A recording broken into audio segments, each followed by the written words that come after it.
B.Ed admission 2026-27 तर विद्यार्थ्यांसाठी आनंदाची बातमी आलेली आहे। तर पुढील वेळापत्रक हे साईटवर उपलब्ध झालेलं आहे। यामध्ये संपूर्ण जो टाइम टेबल आहे, जसं की मेरिट लिस्ट आहे किंवा विद्यार्थ्यांचे जे फॉर्म बाकी आहे त्या विद्यार्थ्यांसाठी डेट वाढून दिली आहे। तर बघा, B.Ed CAP registration date has been extended to कधीपर्यंत, तर 30 आणि 31 तारखेला तुम्ही तुमचे फॉर्म हे कंप्लीट करू शकता।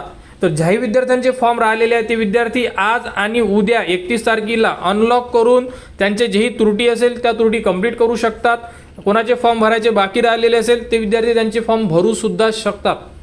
तर विद्यार्थ्यांसाठी आनंदाची बातमी आहे, ज्यांचे फॉर्म बाकी आहे त्यांनी लवकरात लवकर आपले फॉर्म भरा। आणि यामध्ये एक नोटीस सुद्धा आलेली आहे, ज्यामध्ये विद्यार्थ्यांची जी मेरिट लिस्ट आहे याबद्दलची माहिती उपलब्ध करून दिलेली आहे। तर बघू शकता 30 जुलै 2026ला जाहीर सूचना, B.Ed अभ्यासक्रम केंद्रीभूत प्रवेश कॅप शैक्षणिक वर्ष 2026-27चे वेळापत्रक। तर बघा, पहिला पॉईंट काय दिलेला आहे, तर महाराष्ट्र राज्य म्हणजे MS व इतर OMS म्हणजे अदर महाराष्ट्र, तर विद्यार्थीची नोंदणी जी आहे ही 30 आणि 31 या 2 दिवसात करू शकतात।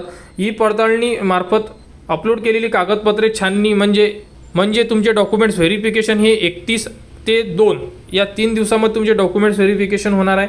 त्यानंतर प्रथम फेरीसाठी वर्णानुक्रमानुसार गुणवत्ता यादी प्रसिद्ध करणे, 4/8/2026ला तुमची मेरिट लिस्ट लागणार आहे प्रोव्हिजनल। त्यानंतरचा काय टाइम टेबल आहे बघू शकता।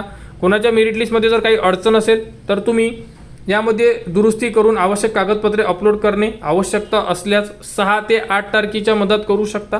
आणि फायनल म्हणजे अंतिम गुणवत्ता यादी 10/8/2026ला जाहीर केली जाणार आहे। अशा प्रकारे हा टाइम टेबल आलेला आहे। तर यामध्ये समजून सांगायचं म्हणजे की विद्यार्थ्यांचे जेही फॉर्म बाकी आहे, बघा क्लिअरली सांगतोय, ज्यांचे फॉर्म बाकी आहे, ज्यांचे फॉर्म पार्शियली व्हेरीफाईड आहे, ज्यांचे फॉर्ममध्ये काही डॉक्युमेंट्स होते की त्यांच्याकडे रिसिप्ट होत्या, त्यांनी रिसिप्ट अपलोड केलेले आहे, तर ते विद्यार्थी आपला फॉर्म अनलॉक करू शकतात, त्यामध्ये डॉक्युमेंट्स अपलोड करू शकतात आणि परत त्यांचा फॉर्म लॉक करू शकतात। क्लिअर?